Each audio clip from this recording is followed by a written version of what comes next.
Le pape François, dans son encyclique sur l'écologie, appelle à une autre politique en matière de changement climatique, au nom de la justice sociale et de la protection des plus vulnérables. En fait, ces politiques font plus de mal que de bien aux plus vulnérables d'entre nous.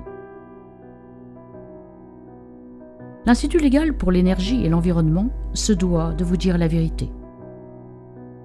L'Europe en est l'exemple criant. Et les gros titres sont cruels. La précarité énergétique y tue des personnes âgées et des pauvres par dizaines de milliers. C'est le fruit de politiques dites climatiques dont personne n'est certain qu'elles aient une quelconque influence sur le climat. En Allemagne, l'électricité devient un produit de luxe. 800 000 foyers ne peuvent plus payer leur facture d'électricité qu'ils désignent comme un second loyer. En Angleterre, les notes d'électricité des habitants vont à ce rythme bientôt dépasser leur remboursement d'emprunts immobiliers. En Irlande, un tiers des personnes âgées doit choisir entre manger et se chauffer. Des libraires rapportent que les vieillards achètent des livres pour les brûler et rester au chaud. Le gouvernement britannique estime que le premier bilan hivernal de la loi sur le changement climatique est de 2700 morts supplémentaires.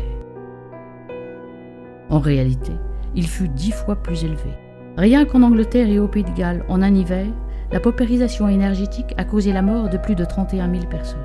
En les rendant incapables de se chauffer correctement, la politique gouvernementale est source d'une injustice criante.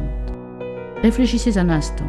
Peut-on prendre le risque de condamner à mort autant de gens pour une politique qui, en réalité, n'a aucun effet sur le climat? Pape François, sachez qu'admettre la vérité permettra de sauver beaucoup de vies humaines. Condamner autant de vieillards et de pauvres pour une cause à la mode, mais sans aucun sens, ce n'est pas cela la justice sociale. Soyons solidaires et cessons d'en appeler à de mauvaises politiques qui tuent les plus vulnérables d'entre nous, s'il vous plaît.